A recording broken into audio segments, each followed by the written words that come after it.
청문회 현장인 서울시청에 저희 TBS 보도국의 류미리 기자 나가 있습니다. 연결해서 자세히 알아보죠. 류미리 기자.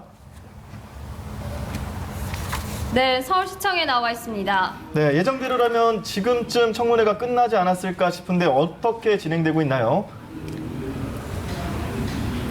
네, 현재 청문회는 아직 끝나지 않고 계속해서 이어가고 있는 상황입니다. 오전부터 일정이 조금 지연됐는데요. 기업과 정부 분야에 대한 질의가 끝나 청문회장에 있던 취재진들은 상당수 자리를 뜬 상황입니다. 청문회는 오늘부터 내일까지 기업과 정부 또 피해 지원 분야 이렇게 총 3가지로 나누어서 이틀에 걸쳐서 각각 진행이 되고 피해자들의 진술과 방청객 발언도 이어집니다. 오늘은 그 첫 번째 날로 기업 분야에서는 SK케미칼, 애경산업 관계자들이 참석했고 또 정부 분야에서는 공정거래위원회 그리고 환경부 대상으로 질의가 이어졌습니다. 예, 이번 청문회 가장 큰 이슈가 이 해당 핵심 증인들이 인정을 하느냐 또 사과를 하느냐였고 그리고 기업 총수들이 청문회 현장에 증인으로 출석하느냐였는데 안타깝게도 총수들은 볼 수가 없었네요. 네, 그렇습니다. 일단 가장 관심이 쏠렸던 최태원 SK그룹 회장이나 또 장영신 애경그룹 회장은 오늘 이곳 청문회장에서 볼 수 없었습니다. 증인석에 앉은 사람은 최창원 전 SK케미칼 대표이사와 최동석 애경산업 대표이사 부회장 등 총 11명뿐이었습니다. SK케미칼과 이에 전신인 유공은 문제가 된 가습기 살균제 원료를 처음 개발해서 공급한 업체인데요. 당시 유해성 심사를 제대로 안 했다는 사실은 검찰 조사를 통해 이미 드러난 바 있습니다. 유해성 실험 의뢰는 했지만 결과가 나오기도 전에 이를 판매했고 또 추가 실험이 필요하다는 경고가 나왔지만 이를 무시했습니다. 애경산업은 원료의 유해성을 알고도 상품에 안전하다라는 문구를 넣어서 판매했었죠. 당시 제품 개발에 참여했던 유공 관계자들과 SK케미칼 간부들은 오늘 청문회에서 이 사실을 인정했습니다. 최창원 전 SK케미칼 대표이사는 법적 책임 여부를 떠나 기업의 사회적 책임을 다하도록 진일보된 행동을 하겠다고 했고 최동석 애경산업 대표이사 부회장도 피해자분들과 가족분들께 사과드린다고 밝혔습니다. 네, 이번 청문회가 사회적 참사 특별조사위원회 이 가습기 살균제 피해자에 대한 조사의 8개월간의 여정이었고 그 중에 이제 중간 점검이라고 지금 평가를 하고 있는데 새로운 사실도 발견이 됐을 것 같습니다. 어떤 내용들이었나요? 네, 앞서 말씀드린 두 기업의 공식적인 첫 사과가 있었습니다. 그리고 이에 대한 입장도 밝혔죠.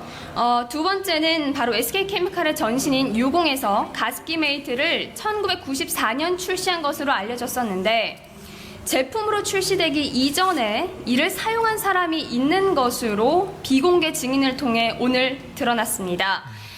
비공개 증인은 1992년 부장 승진자 연수교육에서 당시 최종현 SK그룹 회장이 팡이 제로와 가습기 메이트 두 제품이 성공한 사례다라고 밝힌 바가 있고 또 회사 창립 기념일 등 사내 행사 때 가습기 메이트를 직접 직원들에게 나눠줬다고 진술했습니다.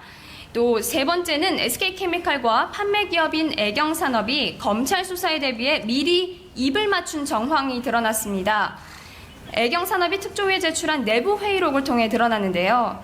2017년 10월 18일 그리고 2017년 11월 1일 이렇게 최소 2차례 회의를 진행한 겁니다.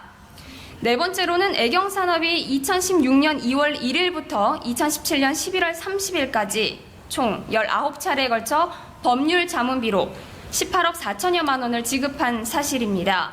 특히 이 중 형사 관련 자문으로 13억 8천만 원이 지급됐고 만약 자료를 삭제하게 되면 어느 수준까지 해야 되냐 또 회사 전산상에 등록된 기한문도 압수수색 대상이 되느냐 등도 물어본 것으로 나타났습니다.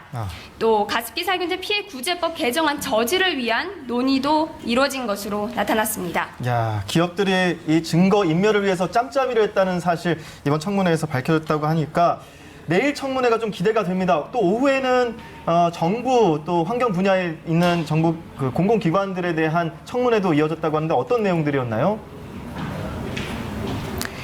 네, 공정거래위원회 관계자는 지난 2016년 이들 기업을 허위 광고 혐의로 고발할 수 있었는데 왜 이를 지체해서 공소시효를 넘겼냐에 대한 질문을 받았고 질문을 물었고 그리고 환경부 관계자에게는 CMIT와 MIT에 대한 유해성 심사를 왜 안 했는지 따졌습니다.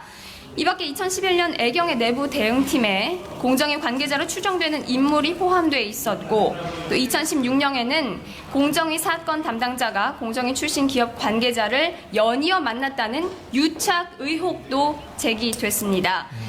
유선주 전 공정위 심판관리관은 재직 당시 가습기 살균제 업체들의 표시관리법 위반 사항을 보고를 했으나 윗선에서 묵살당했다고 말해 방청석에서 박수를 받기도 했습니다. 청문회는 아직까지도 진행 중입니다. 끝나지 않았는데요. 현장 상황 정리되는 대로 다시 한번 전해드리도록 하겠습니다. 지금까지 서울시청에서 전해드렸습니다.